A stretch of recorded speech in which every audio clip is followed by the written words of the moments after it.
Ah, the 1990s, the golden decade of basketball. I've never seen that garbage. In the middle for the win. They can handle the thing, but he can get through cracks and crevices It's crazy. like no other. Like, he can finish at the rim with either hand. The finishing ability is insane. Yeah. It's like you're on the court playing against him. You still trying to compete, but it's like you're just in awe, like seeing what he's doing.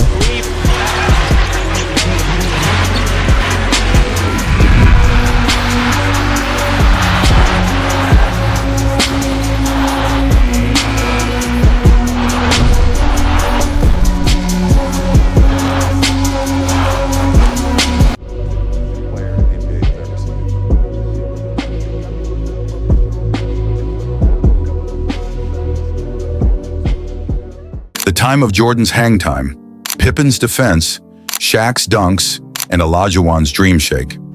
Every NBA fan talks about it like it was heaven. The decade where men were men, defense was real, and rings actually mattered. But here's a question.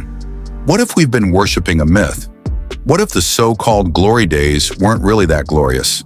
Just nostalgic? Rebound, Rodman. He's unbelievable at that. Tonight, we're breaking down the most overrated decade in NBA history, the 1990s. The myth of the toughest era. Every time you talk basketball with an old school fan, you'll hear it. Back in the 90s, players were tougher. No flopping, no crying, just real basketball.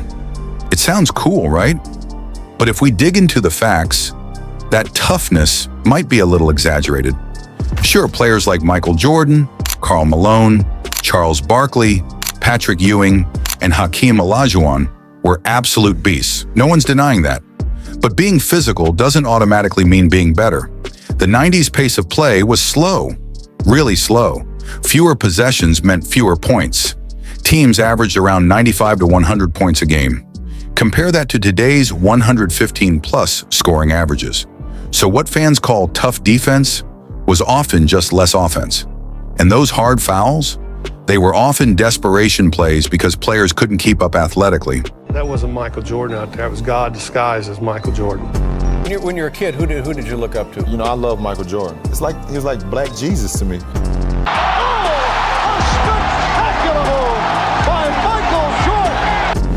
It wasn't skill-based defense, it was survival. Even Jordan himself said in 1998, "The game isn't tougher, it's just different." So maybe tough was just a nice way of saying slower. Style or substance? The 1990s were built on a philosophy. Dump it to your big man, let him work the post. Frightening thing a defender can see, you be the only guy back on defense and he's coming at you. Very short on that one. Ahead to Scotty. Had to run out, catch it, now throws it back to Michael out of one hand from 15 off the board. And if that fails, pray Jordan bails you out. Players like David Robinson, Shaquille O'Neal, and Hakeem Olajuwon dominated the paint. It was beautiful when it worked. But the rest of the league, it was a slog. Most teams barely shot threes. Coaches didn't believe in spacing.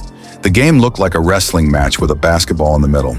You had Gary Payton barking, John Stockton elbowing, Dennis Rodman grabbing rebounds like his life depended on it. Pure chaos. It was entertaining, yes. But in terms of skill evolution, the 90s were stuck between eras. The 80s had flair and fast breaks. The 2000s brought precision, analytics, and global influence. But the 90s, they were caught in the middle. Not as smooth as the 80s, not as advanced as today. So when people call it peak basketball, maybe they're confusing nostalgia with quality.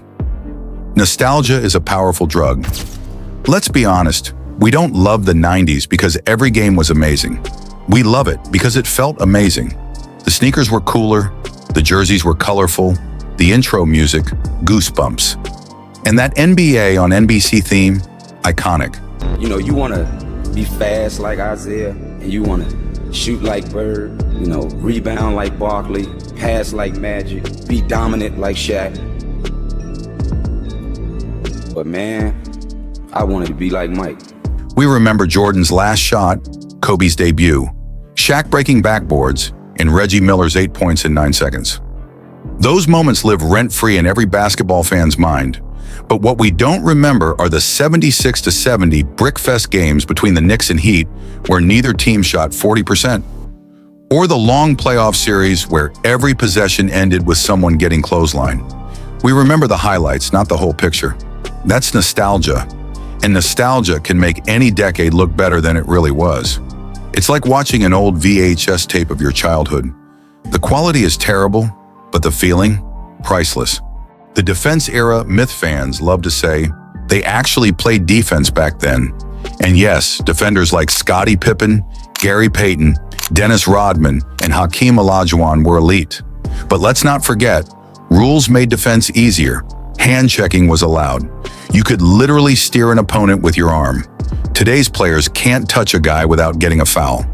Yet modern defenders have to guard faster, stronger, and more skilled players across the entire court. Imagine Rodman trying to guard Steph Curry running off 10 screens, or Payton switching on to Giannis Antetokounmpo in transition. Different worlds. In the 90s, the defensive battle was often just two teams missing jumpers. Now defenses actually have to strategize, so yes, defense existed, but was it better or just uglier? Talent dilution and expansion. Here's something people forget. The NBA expanded massively in the 90s. New teams like the Raptors, Grizzlies, Heat, and Timberwolves joined the league. That's great for fans, but it also diluted talent. Suddenly, instead of 24 stacked teams, you had 29, meaning the star power was spread thinner. There were still legends: Jordan, Shaq, Malone, Olajuwon, Ewing, Barkley. But the middle and lower tiers, rough. A lot of teams had one good player and a bunch of role guys who'd barely make today's G League. Compare that to modern basketball, where every team has at least two elite scorers and a bench sniper from Europe. So when people say the 90s were more competitive, it's half true. The top was incredible, but the bottom, not so much. The pace problem. Let's talk about tempo. If you rewatch a 1997 Knicks versus Heat game, it feels like watching basketball in slow motion. Players walked the ball up. Offenses took 18 seconds to set up. A shot clock violation wasn't a mistake. It was part of the plan. That's because coaches wanted control. They believed slowing the game gave them power. It did, but it also made games less exciting and less efficient. When you compare advanced stats like offensive rating, the modern NBA destroys the 90s. Teams today move the ball faster, shoot more accurately, and score more efficiently. So sure, the 90s were gritty. But the modern game, it's evolved. Smarter, faster, deadlier. The players who carried the decade. Let's give credit where it's due. The 90s had legends, absolute icons that changed the game forever. Michael Jordan, the face of greatness, 6 rings, 6 finals MVPs, the GOAT for many. Hakeem Olajuwon, the dream shake artist, footwork from another planet. Shaquille O'Neal, a young monster who shattered rims and souls. Karl Malone, Iron Man score. John Stockton, pass master. David Robinson, the Admiral, elegance and strength. Charles Barkley, small forward size, power forward heart. Scottie Pippen, the perfect second superstar. Gary Payton, the glove, trash talk king. Reggie Miller, Alonzo Mourning, Dikembe Mutombo, all unforgettable. But here's the twist. Outside these dozen or so names, the 90s player pool gets thin, fast. Most teams were carried by 1 or 2 stars doing all the work. Compare that to today's NBA, where every team has depth and firepower. So yes, the 90s gave us heroes. But it wasn't an all-time deep era like fans claim. Why people still love it? Because at the end of the day, it felt pure. There were no super teams built on social media. Players stayed loyal. Rivalries were real. Jordan versus Ewing, Shaq versus Robinson. Bulls versus Jazz. It was dramatic, emotional, human. The 90s weren't about analytics. They were about pride. That's why fans still replay those games, even when the basketball itself doesn't hold up. It's not about stats. It's about stories. And in storytelling, the 90s were undefeated. What the modern game learned. The modern NBA actually learned from the 90s mistakes. Spacing, pace, efficiency, international scouting, player health. Everything that makes today's game beautiful came from looking back at what didn't work. If the 90s were a building block, the modern game is the skyscraper built on it. So calling the 90s overrated doesn't mean it was bad.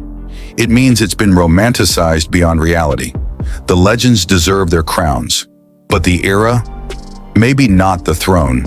So, was the 1990s NBA the best era? So what do you think? Was the 90s truly the best era or the most overrated?